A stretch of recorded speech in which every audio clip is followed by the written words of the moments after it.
chers frères et sœurs en Christ, bien-aimés dans le Seigneur, amis et connaissances, que la paix et la grâce de notre Seigneur Jésus vous soient immensement renouvelées. Voici la parole vivante. Les bontés de l'Éternel ne sont pas épuisées, ses compassions ne sont pas à leur terme. Elles se renouvellent chaque matin. Lamentation 3, versets 22 à 23. Les bontés de l'Éternel ne sont pas épuisées. Ses compassions ne sont pas à leur terme. Elles se renouvellent chaque matin. Ne perds pas espoir. L'Éternel a une bonté pour toi. Tel est le titre de notre méditation du jour.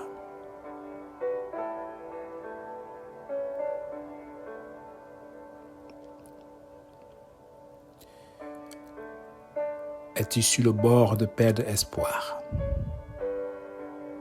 Je ne sais dans quel état tu te trouves présentement au moment où tu reçois ce message. Qu'est-ce qui te trouble? Qu'est-ce qui tous les jours, et même déjà peut-être plusieurs années, font l'objet de tes prières devant Dieu, mais restent encore sans réponse? Il se pourrait que tu aies tout essayé pour trouver une solution à ce problème qui t'afflige, qui te plonge dans une misère et une détresse incomparable. Tout l'espoir que tu avais semble avoir disparu car l'horizon ne paraît plus prometteur et tu te dis quoi faire d'autre?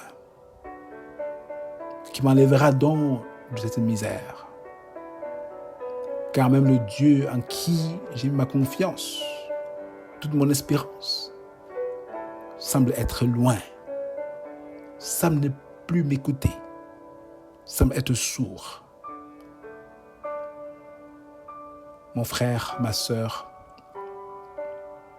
mon ami, je compatis de tout cœur à ta situation. Mais je veux te dire de tout cœur que notre Dieu compatit encore plus que moi à ta situation. Car il n'y a rien qui lui soit incapable de résoudre. Il n'y a rien de bon ou de mauvais qui arrive dans la vie d'un enfant de Dieu sans que Dieu ne soit au courant. Rappelons-nous que c'est notre Père céleste. Et en tant que tel, il sait de quoi nous avons besoin, même avant que nous lui ouvrons la bouche pour lui demander quoi que ce soit. Si Dieu sait donc tout et que rien de ce qui nous arrive, n'est-ce pas, ne le surprend, il a donc aussi tout le pouvoir, s'il le veut, de mettre un terme à notre souffrance en une fraction de seconde. Il a le pouvoir de répondre à notre besoin aujourd'hui même, à cet instant même. Il a tout pouvoir, car il sait tout, il peut tout. Ce qui est, n'est-ce pas, ce que nous désirons de lui, qu'il réponde à notre doléance. Bien sûr, aujourd'hui, qu'il nous enlève, il nous épargne loin de notre souffrance. Il y aura des fois où il le fera, mais il y aura aussi des moments où Dieu va laisser l'affliction durer Il va laisser, n'est-ce pas, ce besoin pour lequel nous crions à lui jour et nuit perdurer, au point où l'on penserait qu'il nous aurait oubliés. L'une des raisons, je dis bien l'une des raisons, car il peut en avoir plusieurs qui pourraient amener Dieu à laisser notre affliction durer, c'est si nous avons péché, un péché non confessé. Un péché que nous continuons d'entretenir, de chérir, en attendant que Dieu réponde aux cris de notre cœur. Et pourtant, Dieu nous demande d'abord de régler ce péché en nous. Je dis bien, c'est l'une des raisons, mais ce n'est pas toujours les raisons, car tout est à Dieu. Mais pour ce que nous sommes et ce que nous savons, le péché peut être une barrière à la réponse à nos prières. Ce n'est que lorsqu'on a humblement confessé ce péché que Dieu, dans sa grâce, nous pardonne et nous libère du poids qui pesait sur notre vie. On se rappelle, le roi David a senti ce fardeau hors de lui après qu'il eut confessé son péché d'adultère à Dieu, car, dit-il, tant que je me suis tu, mes os se consumaient, je gémissais toute la journée, car nuit et jour, ta main s'appesantissait sur moi. Ma vigueur n'était plus que sécheresse, comme celle de l'été. Je t'ai fait connaître mon péché. Je n'ai pas caché mon iniquité. J'ai dit, j'avouerai mes transgressions à l'Éternel. Et tu as effacé la peine de mon péché. Psaume 32, versets 3 à 5. Cependant, lorsqu'on ne se reproche de rien, lorsqu'il n'y a rien qui nous culpabilise, nous pouvons aussi attribuer notre situation à la volonté de Dieu. Car si Dieu permet que telle chose nous arrive, s'il permet que nous endurions telle affliction, c'est parce qu'il a une raison. En général, c'est cette raison que nous recherchons lorsque nous posons des questions. Pourquoi, Seigneur? Pourquoi me laisses-tu dans cet état? Que t'ai-je fait? Parfois, Dieu ne nous dira pas les raisons. Un bon exemple, c'est la souffrance de son fils Jésus-Christ. Tout allait bien avec lui jusqu'à ce que dès l'âge de 33 ans environ, Dieu a laissé qu'il soit arrêté, qu'il soit battu, qu'il soit accusé, qu'il soit crucifié jusqu'à mourir. Dieu a laissé cela se faire car sa volonté était et reste claire, afin que toi et moi ayons la vie à travers la mort de son Fils Jésus-Christ. N'oublions pas, mes frères et sœurs, oui, n'oublions pas que Dieu nous a créés pour lui, afin d'accomplir son plan à travers nous. Nous sommes donc des instruments d'opération entre ses mains. Conscients de cela, nous pouvons regarder ce que nous endurons avec un autre regard, le regard de Dieu. C'est ce regard sur Dieu et ce qu'il veut accomplir à travers nous qui nous donnera de garder espoir en lui, qui sait ce qu'il fait avec nous-mêmes. Avec nous, même si nous ne connaissons pas toujours les raisons.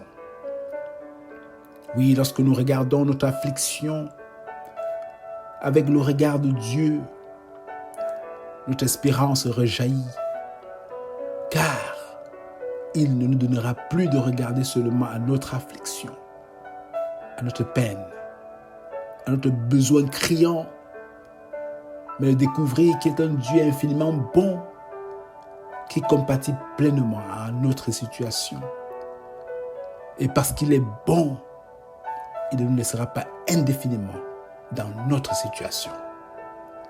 Car comme le dit l'auteur, l'Éternel a de la bonté pour qui espère en lui, pour l'âme qui le cherche.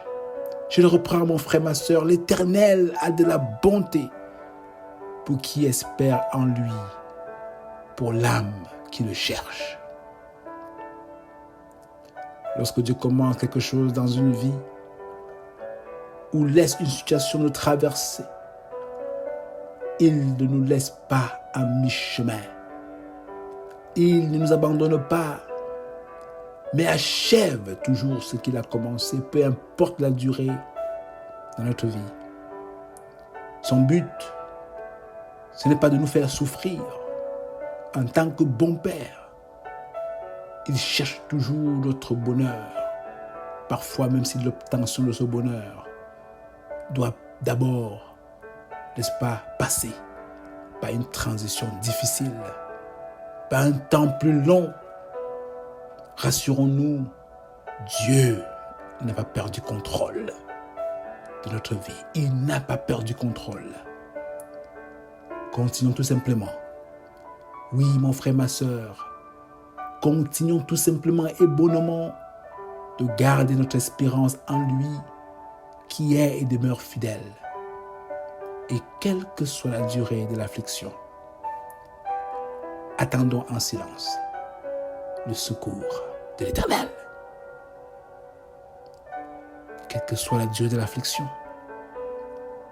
attendons en silence le secours de l'Éternel. Prions.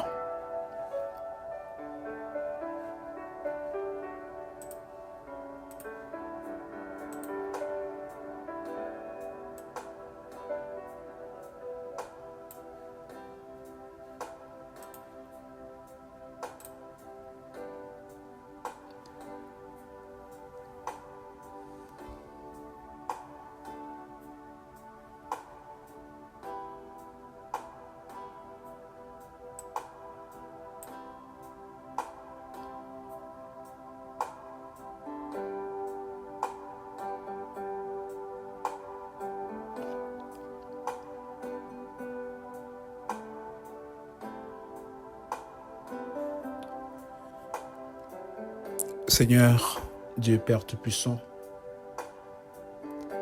Éternel,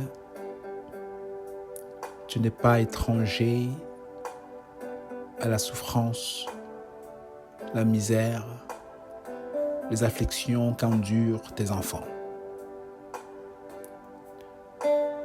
Tu sais mieux que nous ce qui nous dérange. Tu connais mieux que nous notre besoin criant et connais encore mieux que nous la voie de sortie. Ô Père, nous te prions de nous faire grâce. Ne sachant pas quelle sera la durée, Seigneur, de notre affliction. Oui, fais-nous grâce de continuer de regarder à toi et à toi seul pour notre espérance et d'attendre en silence ton secours. Car tout ce que tu désires pour nous, c'est notre bonheur et non notre malheur. Ô Père, voici tes enfants devant toi, chacun avec son besoin, Seigneur. Pendant longtemps, ils ont attendu et continuent d'attendre, Seigneur. Mais ils savent et nous savons que tu es le Dieu de toute bonté, dont nos bénédictions se retrouvent en Jésus-Christ. Ô Seigneur, je prie et élève devant toi, Seigneur, les besoins de tes enfants. Donne-leur de trouver satisfaction à leurs besoins en Jésus-Christ, en qui, Seigneur, tu nous as bénis de toutes les bénédictions dans les lieux célestes. Oh, merci, Papa. Merci d'y répondre, d'y répondre. Je ne saurais citer tous ces besoins, mais tu les connais, Seigneur. Merci de les libérer. Merci, Seigneur, de nous gracier de tes bontés infinies. C'est au nom de ton Fils bien-aimé Jésus-Christ que nous avons prié. Amen. Amen.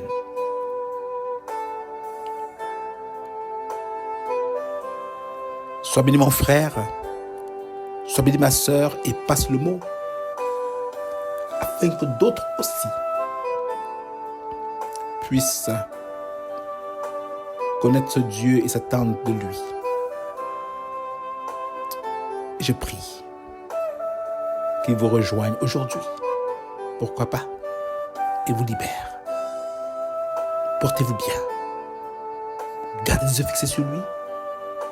Bonne journée et à une prochaine édition de la parole vivante.